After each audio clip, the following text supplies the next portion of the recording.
It has not been a good couple of days for Hasan. That's right, he's a streamer on Twitch with 2.8 million followers, and he does what I would call extreme far-left political streams. Now, this may be one of the last times anybody sees Hasan's channel up, because Hasan has actually drawn the ire of the Anti-Defamation League, or the ADL. Now, you might ask, how did he do that? It turns out Hasan's rhetoric is so extreme that people are actually thinking that Hasan had something to do with the recent deaths in DC. That's right, you've obviously heard about what happened there. 2 people were killed in front of a Jewish museum by somebody who said that he was doing it for Palestine. Now, of course, that guy's a terrorist. He's a terrible person, and I hope he rots in jail. However, a lot of people are thinking that the culture of extreme rhetoric that pushes people to do acts like this is not helped by some of the stuff that Hasan says. I wouldn't go so far as to blame Hasan directly for what happened. Obviously, that would be a bit of a exaggeration. However, I do think that Hasan has said so many things in the past and promoted so many groups that he really shouldn't, and has basically promoted groups in the Middle East that nobody should promote. So I would say that Hasan has contributed to the culture of extremist rhetoric on the internet and in left-wing circles in general. Hasan is the biggest far-left political streamer, and that does give him some power to shape the culture. Again, I'm not saying that Hasan is 100% responsible, but I'm also not the only one saying that his rhetoric has led to an increase in dangerous ideas in a left-wing sphere. In fact, the ADL, the Anti-Defamation League CEO, Jonathan Greenblatt, thinks the same thing. So here's a clip from CNN where they talk about it. All of us need to call it out. I'm thinking about the New York Times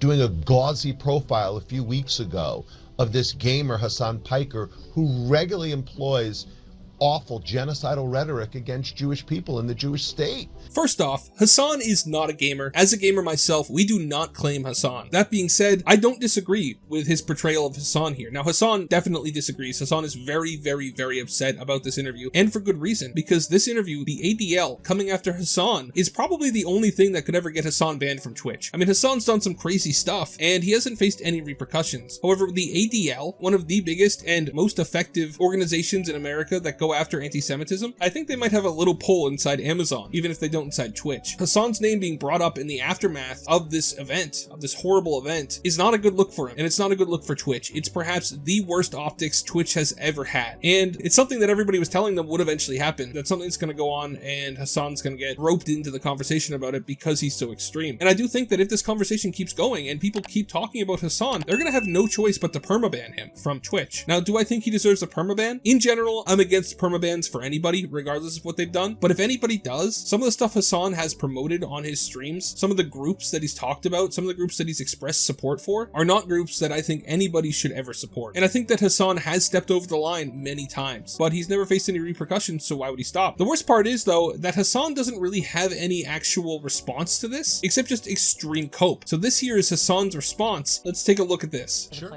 If you go into a synagogue. I like that she didn't even push back, by the way, which is, again, journalistic malpractice. Shouts out to the CNN anchor who was just letting my man go off and defame the fuck out of me. That's right, Hasan starts off by claiming that Jonathan Greenblatt, the CEO of the ADL, is defaming him. I don't know if I'd call it defamation, because I kind of agree with what he's saying, but given Hasan likes to downplay how extreme he's been, I 100% understand that he's saying that, because he wants to try to stop this conversation from continuing. He wants to try to force journalists to push back on it, because he doesn't want to lose his mainstream credibility, which he's going to lose because of this. Nobody's going to touch him with a 10-foot pole. You think the Democrats who have been on his stream are going to come back on his stream now that the ADL is going after him? No, they're not. But let's listen to the rest of it here. Like, what are you doing? There are other journalists in your on your platform that have literally asked me to go on their shows. There are other journalists on your platform that have done extensive coverage on what I do, including me targeting fucking disinformation and anti-Semitic narratives. And that, my friends, is called an appeal to authority. He's saying, oh, you can't talk about me like this. You should push back on him because some other people agree with me and think that I'm great. It's not an actual argument. It's a common deflection tactic. It's not just Donny O'Sullivan either. There's plenty of other. It's like crazy that you just like let him fucking spit like this. Ay, ay, ay.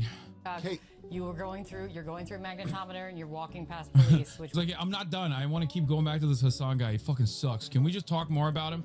He's about to like pull a Ethan Klein and start talking about my feet or something. You know what I mean? He's literally about to, he's about to be like, listen, Kate, we're not done here. Okay. Have you seen this guy's fucking armpits? Have you seen this guy's armpits?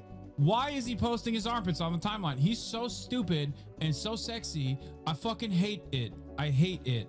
That's right, folks. Hasan's response to being called out by the head of the ADL is to say that he thinks the ADL thinks that he's sexy. Is that a response? No, it's not a rational response. I don't know what he's talking about here. I don't know why he thinks that everybody's just obsessed with him. He's got to have some kind of narcissism thing going on. Granted, most streamers do, so it's not that surprising. He's just in an extreme cope mode here. He's crashing out. And I don't blame him, because I really do think that this could have a major effect on him. And honestly, not just on Hasan. It could have a huge effect on Twitch as a whole. That's right. I mean, Hasan is so closely tied to Twitch. He's one of the top streamers, and he's somebody who the CEO has personally sung happy birthday to, right? He's tied to Twitch as a platform, and that's dangerous for Twitch, because you better bet that there's going to be a push from the ADL, from this guy here and his organization, to try to get Twitch to ban him, but also to try to get advertisers to pull out from Twitch, because that is the playbook of these people on the left, of the ADL, is they go after advertisers. And no offense to him, I mean, it's a tactic that works. I don't agree with it, but it works. And I think that this is going to have an effect on not just Hasan, but the entirety of Twitch as a whole. So hopefully, if you stream on Twitch, you're preparing for the adpocalypse, because this is not going to get any better, and it's certainly not going to get better for Hasan here. I think he's cooked. What do you guys think? Do you guys think that Hasan is cooked? Do you think that he's going to find his way out of this? Do you think he'll come out of this on top? If you do, let me know, because I really don't. However, it's possible. I mean, it is kind of weird that they decided to push this much blame onto Hasan. I honestly don't think that it's entirely fair for them to do that, but at the same time, I 100% understand why they're doing it. So let me know how you feel in the comments. Remember to like and subscribe. Have a great day, and God bless you.